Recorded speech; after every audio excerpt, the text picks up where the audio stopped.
Hello? Can you hear me now? Yep. No.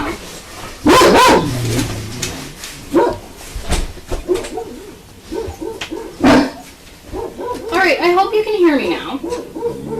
I've been talking for like the past 10 minutes, so I guess I'm going to repeat everything I said now.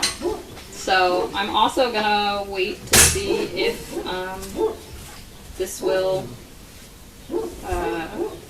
if the sound will come on the Explore chat right now. But fun.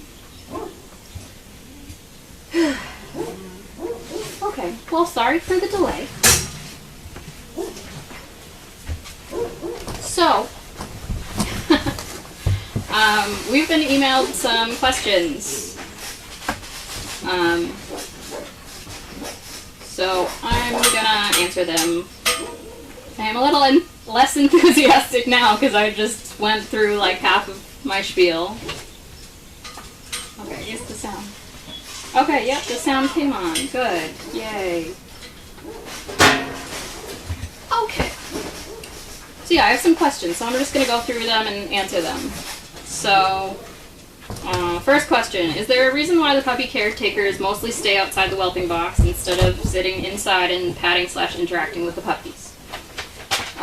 So the simple answer is these guys are being trained as working dogs. They are not being trained to be pets. So we don't want them to get used to sitting on someone's lap or getting constant attention that way. They get plenty of people interaction when we do go in the box or when we're trying to get them to go outside and play, when we're feeding them, when we're cleaning up after them, and then even just when they come over to the side and we're here, they get plenty of pats and interaction from that. We also want them to know that people are not their equals, we're not their playmates. They can have fun with us, interact with us, but we're not gonna roughhouse, we're not gonna be like playing like they play with each other. And so far it's working out really well for us. These are the most well-behaved pups that I have seen in my almost 8 years of being here. Like for the age that they're at, I mean. So we're still giving them attention. They're not lacking for attention. We go in to correct them when they're playing a little too rough. And we do spend some time in there, but we don't want them to view us as furniture or a playmate. So that's the simple answer of that. During Meet the Dog on 531, Chris mentioned that one of the dogs was doing head swiveling, and he explained that this meant she was looking around instead of focusing on the handler. He said that would be worked on. How do they work on that? How do they teach dogs to focus on the handler and ignore the surroundings? So head swiveling is often because the dog is either nervous, and they want to know what the surroundings are. They don't have that confidence yet to just be able to focus on that one thing. Or sometimes it's the opposite and they're bored of focusing on the person and just want to look around. So how we combat that is, so if it's for nerves, we just make sure that they're constantly exposed to new things. Busy traffic, and we call it putting miles on the dogs, just getting them out more, because every time they go out, it's a new experience, a better experience for them, and it makes them slightly more confident. So the more they get out, the less nervous they tend to be. So when they are not focusing on, oh no, like what's happening in the real world, they're able to listen to us and be like, okay, I can focus on you because I'm not so nervous. We also sometimes run into the dogs will hyper-focus on something, if you're in a grocery store aisleway and they're like, okay, we're getting to the end of the aisle, I'm just going to focus on that.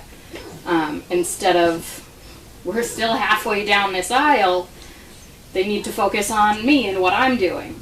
So sometimes we'll either have them stop and we just take one step at a time. Sometimes I'll just say like, hey, proxy, let's turn around and we'll walk in the other direction. Or sometimes I'll stop them and then we'll back up several feet. You just don't want them to get used to expecting to do X, Y, and Z in that order. Sometimes the trainers find ourselves, we've gone to the same places with the same dog several times, and they know our route around the store. So you walk in and they're like, okay, we start going left.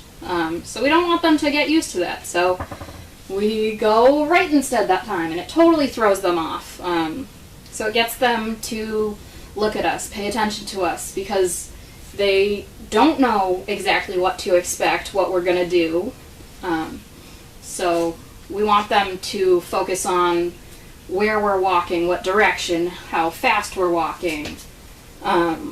Sometimes we notice that the dog is not paying attention to us, and some of us will just, without saying anything, stop walking and see how long it takes the dog as they're walking away from us to realize, oh, I'm not with them anymore, and they turn around and they're like, I'm so sorry.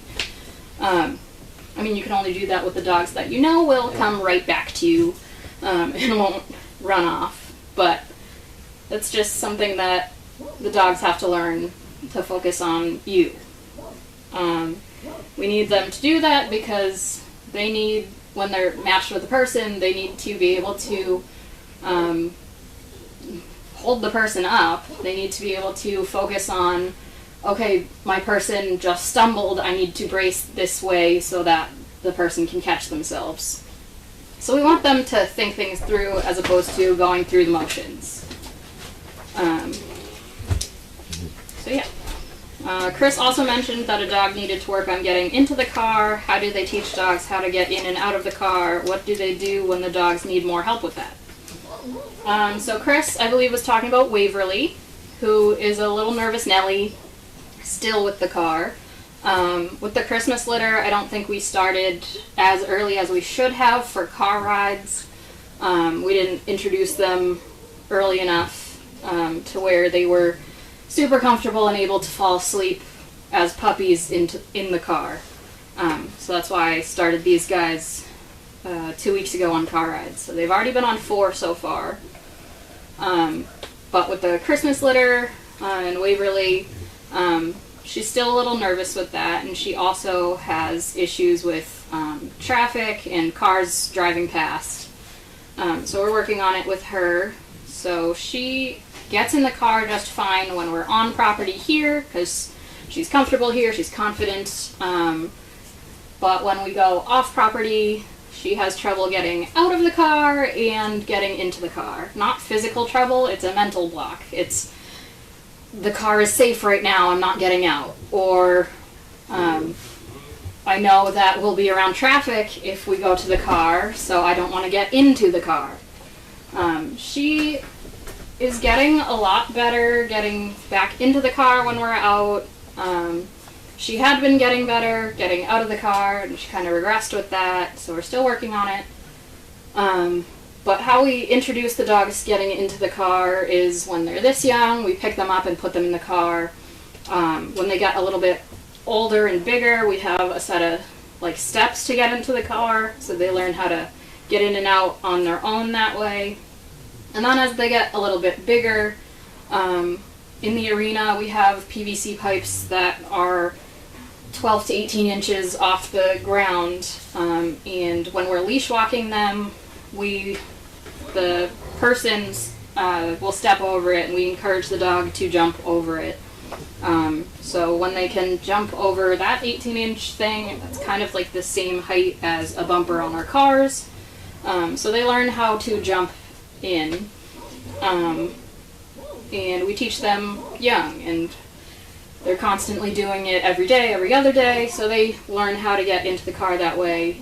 But then there's dogs like Kirk, one of the Tribbles. My family took him home at 8 weeks old, and he went from being carried into the car to he put his front paws up on the car and we boosted his butt, and now he just climbs in the car because he does not know how to jump in a car.